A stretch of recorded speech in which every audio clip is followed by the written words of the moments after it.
If I ask you guys to recall a defining moment in your life, or a moment of a big positive change, and track it back to the moment that started, you will probably track back to a meeting with a person who gave you an idea, or who gave you a push, or who influenced you in some way. And I can bet that at that point of time, you never knew that that person would influence you in such a great way. Like in my case, the last company I sold recently to the biggest media house in the region, it all started with me meeting my landlord in Split. He was renting me an apartment, and then he connected me with the people who I pitched to sell my company. And I guess in most cases, we just, once while we live, we pass away so many opportunities. So my talk today, I'm going to give you some hints of how to not to miss those opportunities. My story, well, I grew up like a normal kid until I got a computer. And like many of you probably, I locked myself for many, many years in my room and was coding something that I thought that would change the world, but it didn't change the world because I never went out and actually asked my potential clients whether they wanted to buy it or not. And I was like probably the worst introvert in the world that you could probably meet. And then my life, it's funny because several months ago I found that this picture of me sitting with 3 of my best friends.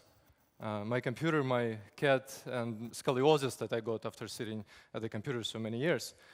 And then my life took a course, and I went to the States and for a scholarship program. And I was supposed to, I thought I would be doing some scholarship programs, but I was supposed to organize a lot of networking events. And that was a big hit for me, being a huge introvert. And then the first networking event that we organized, I will never forget that, because we had a speech of some famous guy, American guy, and before we had this 30 minutes of networking, and I was like chaotically running around the people because I didn't know how to approach people, how to start the conversation. And at some point, the guy, an old guy, pretty well dressed, steps in, extends his hands, and he says, "Hi, I'm Ted. Have you ever met before?" And we started the conversation. The guy started asking me all these questions, who I was, what I did, and things like that. It was really genuinely interesting. And then after 10 minutes, the guy, of course, says, "I have to say goodbye, I have to go," and he walks on stage and starts speaking. Who knows this guy, by the way? So this is Ted Turner, one of the most influential people in media business until now, actually, the founder of CNN.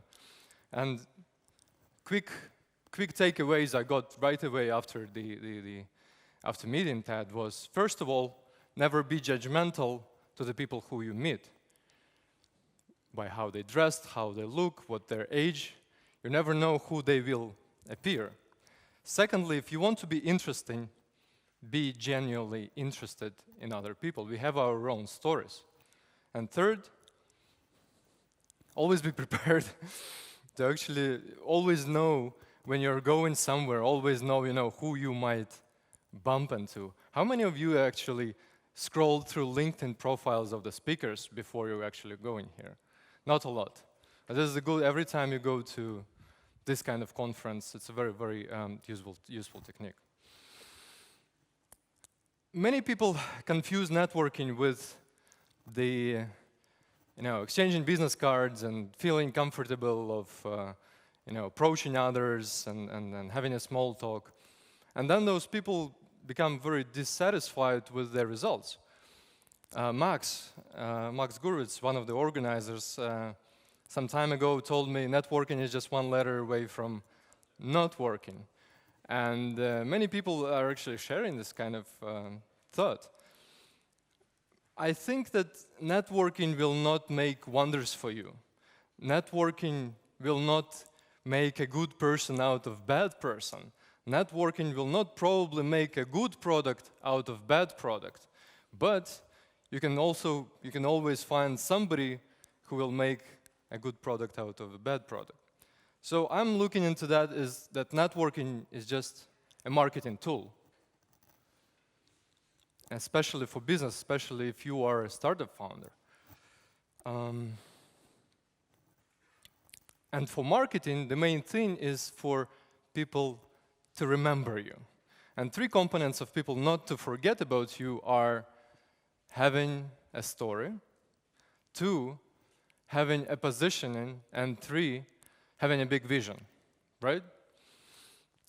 You are here because you are doing your startups or your projects, and you're here not just because you're doing the things because you see the challenge and then you see a potential of changing the lives of hundreds of thousands of probably millions of people. And it's a human nature to associate us, our clients, not just with soulless companies, but with humans, with other humans. When we're thinking about Apple, who do we recall first? Of course, Steve Jobs. If we're thinking about Rimac Automobili, we would think about Mate. And not only we relate ourselves with the person, we would like to relate ourselves with their story as well.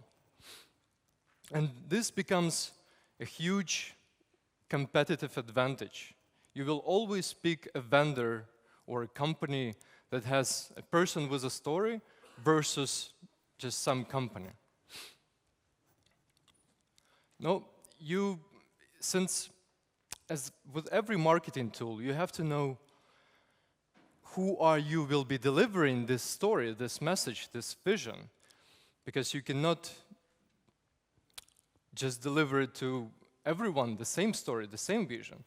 So I'll give you 6 groups of people who I genuinely recommend to profile your address book, to take a look at your address book, go through it and understand, okay, who are those people, to which groups those people relate.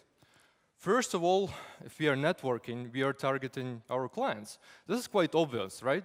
We all know what our target audience is. But can you network with all of your clients? Probably not. For some models it will be useful, for some will pretty much not. But if you are just if you're a starting company, we would be talking about, and if you have a prototype, you will make sure that you will try to sell, or not to sell, try to make other people the first users, the innovators of your product, right? So you have to know those people. 2 is partners. And I think partners are actually more valuable in terms of networking than the clients. Because imagine if you meet someone and this person will become your partner in reselling your product to customer database of hundreds of thousands clients, other clients. 3rd, of course, is investors, people who are making our companies scale. And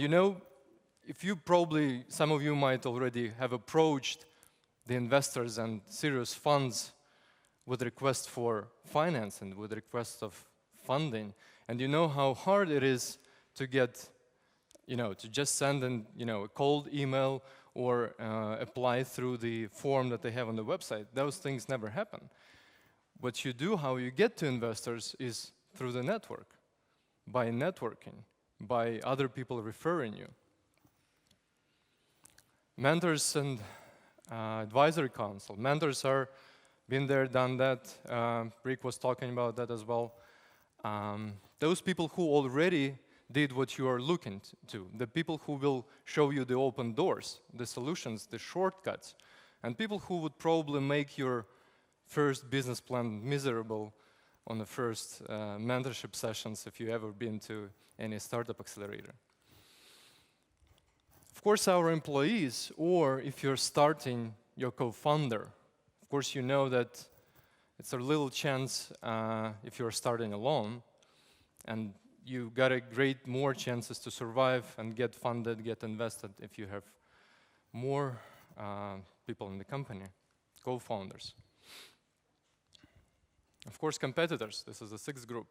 Like Sun Tzu said, keep your friends close and your enemies closer.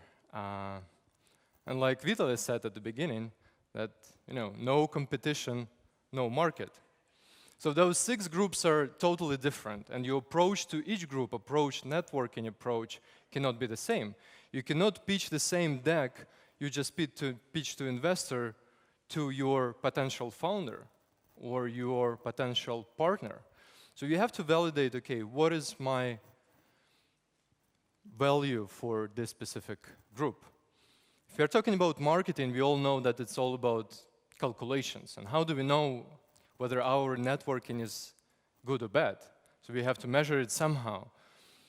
The only simple metric that you might use is the number of referrals you get through your own networking or through your referrals bringing other referrals. There is the creation and developing relationships is never a chaotic process. It's always a system, and the more it is the system, the more predictive results you will get from that. First, show up.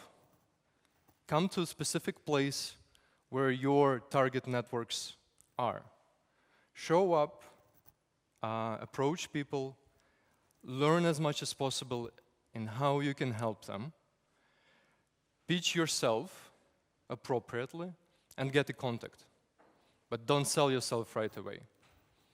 Follow up. Within 2 days, make sure that you send a LinkedIn request or email reminding them what you talked about. Catch up. Get to the specific meeting where you can already talk about the details. Remember, Vitaly said in the beginning, your first 90-second speech is not your sales speech. The only goal of the 97-second speech is to get a meeting. And then what you do, you keep up and you grow your relationships and you grow your trust and you be valuable by little things and little actions. I put that together, so I'm not going to go quickly through that. We are not in tips and tricks session, but these are the ways you can very easily stay in touch and show your value to your potential colleagues, your potential contacts.